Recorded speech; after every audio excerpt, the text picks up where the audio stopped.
Bonjour à tous, je suis Kylian Marlier, votre trader formateur. Bienvenue dans cette nouvelle vidéo dans laquelle je vais vous expliquer comment les brokers, les plateformes en trading et même en bourse gagnent leur argent.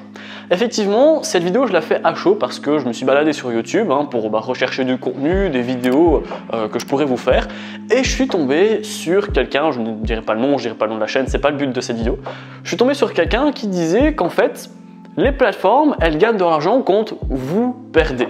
Et du coup, les plateformes, c'est vraiment votre pire ennemi parce qu'elles n'espèrent qu'une seule chose, c'est que vous vous plantez, vous perdez vos trades, vous mettez des trop gros lots.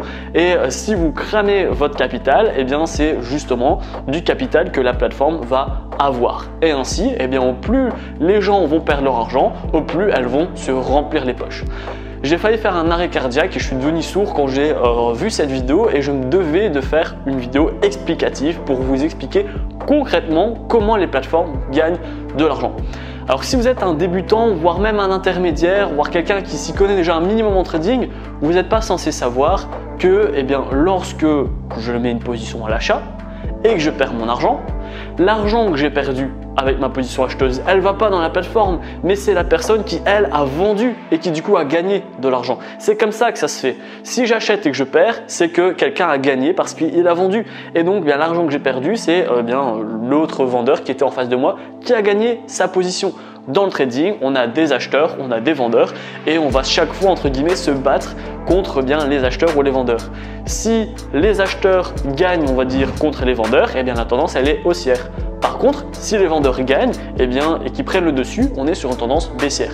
Donc c'est chaque fois des combats comme ça. Et si un vendeur perd, c'est qu'un acheteur a gagné. La plateforme, elle n'est pas du tout concernée justement sur le fait que vous gagnez ou que vous perdez. Elle s'en fout, elle ne va pas gagner son argent sur vos gains ou sur vos pertes. Donc ça c'est super important à vous mettre en tête.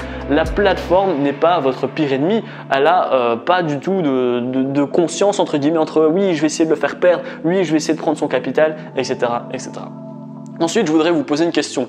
Est-ce que vous pensez vraiment qu'une plateforme qui est régulée par l'AMF, qui gère des millions de clients avec des millions et des millions d'euros, peut se permettre justement de se dire là je vais lui piquer son compte ou il a mis 0,10, je vais essayer de lui mettre 0,20 pour que comme ça il perd son capital, etc. Bien évidemment que non, ce ne serait pas légal, ce ne serait pas moralement légal et ce ne seraient pas des plateformes qui seraient régulées, évidemment. Du coup, je vais vous expliquer maintenant comment gagnent les plateformes. Alors, dans un premier temps, donc ça dépend des plateformes, mais on va avoir une commission sur le dépôt et sur le retrait. Alors il y a des plateformes qui font uniquement une commission sur le retrait, il y en a qui font uniquement sur le dépôt et il y a également des plateformes qui font une commission sur le dépôt et une commission sur le retrait. Par exemple moi sur VantageFX, ma plateforme de trading personnel, j'ai pas de commission sur le dépôt et j'ai une commission sur mon retrait si je fais plus d'un retrait par mois. Donc un retrait par mois c'est gratuit, c'est sans frais. Par contre, si je fais 2 retraits, là, je vais avoir une commission. Donc voilà, ça va être la première source de revenus des plateformes.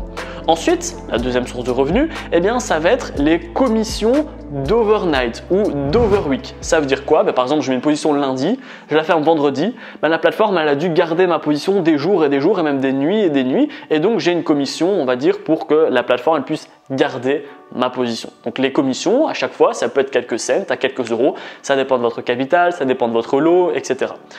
Ensuite, les commissions d'overweek, c'est par exemple, j'ai mis une position le jeudi, je la laisse le vendredi, le samedi, le dimanche, le mardi et je la coupe par exemple le mercredi ou le jeudi de la semaine d'après. La position, la plateforme elle était fermée, mais la position elle est restée en cours, en attente. Et donc la plateforme elle va vous prendre une commission parce qu'elle a gardé votre position pendant que les marchés étaient fermés. Donc là vous avez une commission. En règle générale elle est un peu plus conséquente, mais on parle toujours de quelques centimes, voire quelques euros, encore une fois en fonction de votre capital et de vos lots. Ensuite, la plupart aussi des plateformes vont vous prendre des commissions qui vont appeler les spreads. Donc là, les spreads, c'est les plateformes qui choisissent. Plus un spread est faible, plus vite vous allez être en bénéfice, plus un spread est grand, plus vite vous allez devoir attendre de la variation avant d'être en positif. Donc ça, c'est par exemple une commission que peut prendre la plateforme. Et en fait, on se rend compte qu'il y a différentes façons justement de prendre une commission par la plateforme. Elle peut également prendre une commission fixe pour chaque transaction, bien évidemment. Je connais des plateformes qui font ça.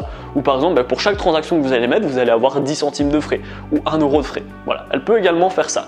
Et donc pour la plupart des plateformes qui sont régulées, bien évidemment, elles vont à chaque fois prendre des commissions, donc soit sur le dépôt, soit sur le retrait, soit si vous mettez trop longtemps votre position, soit sur le spread, etc., etc. Et donc avec les millions d'utilisateurs et les millions de trades qui sont faits par jour, par semaine, etc., elle peut suffisamment vivre correctement, même très bien. Les plateformes de trading, ça fonctionne comme ça. C'est pas du tout comme les paris sportifs, et encore que, entre guillemets, les paris sportifs, ça pourrait également fonctionner de cette manière-là, mais ça dépend un peu plus. Et donc voilà, vous avez vraiment cet effet j'achète, j'ai perdu, c'est que quelqu'un a vendu. Voilà, tout simplement. Donc j'espère que la vidéo vous a plu. Dites-moi en commentaire quelle est votre plateforme que vous utilisez. Parce que là, je vous ai parlé des plateformes qui étaient régulées. Par contre, les plateformes, je sais pas moi, Forex du 92.com, c'est pas régulé, c'est sur la blacklist de l'AMF, mais d'office que là, à ce moment-là, on parle plus du tout de ce système-là. Peut-être que effectivement, elle peut vous mettre des lots supplémentaires ou vous allez peut-être travailler contre la plateforme parce qu'elle n'est pas régulée. C'est pour ça que j'ai fait beaucoup de vidéos pour vous donner des noms de plateformes en trading, de noms de plateformes en bourse pour que comme ça, vous puissiez vous inscrire sur une plateforme qui est vraiment régulée et qui a déjà fait ses preuves. D'accord? Donc dites-moi en commentaire quelle est votre plateforme de trading et même quelle est votre plateforme en bourse. Est-ce que c'est plutôt chez XTB, Admiral Market, sur IG, sur TradingView, sur MetaTrader 4 ou sur moi comme VantageFX? Voilà, il y a énormément de plateformes, même sur eToro, que j'en parle également beaucoup. Comme ça, je pourrais vous dire si c'est une bonne plateforme ou si malheureusement voilà, c'est une plateforme qui n'est pas vraiment régulée et donc il faudra faire attention avec celle-ci. En attendant, si la vidéo vous a plu, n'hésitez pas également à la partager, à la liker, mais surtout abonnez-vous, c'est super important. Et si vous ne connaissez rien du tout en trading et que les plateformes de trading vous ne connaissez pas non plus, pas de panique, vous allez retrouver dans la description, c'est mon tout premier lien, ma formation offerte afin de faire vos premiers pas et vos premiers gains dans le monde du trading. Je vais vous donner ma plateforme que j'utilise, c'est là où je joue tous mes comptes. Ensuite, je vais vous donner des stratégies de trading que vous allez pouvoir utiliser. Je vous donne même des indicateurs qui sont spéciaux pour les débutants, super faciles à comprendre. Je vous donne même ma stratégie qui m'a permis d'atteindre mes premiers 1000 € par mois en trading et je vais vous donner un cours sur les take profit et sur les stop loss afin que vous puissiez devenir un trader qui dure dans le temps. La vidéo elle est terminée. Moi, je vous dis à bientôt pour les prochaines vidéos et surtout abonnez-vous. Ciao, ciao!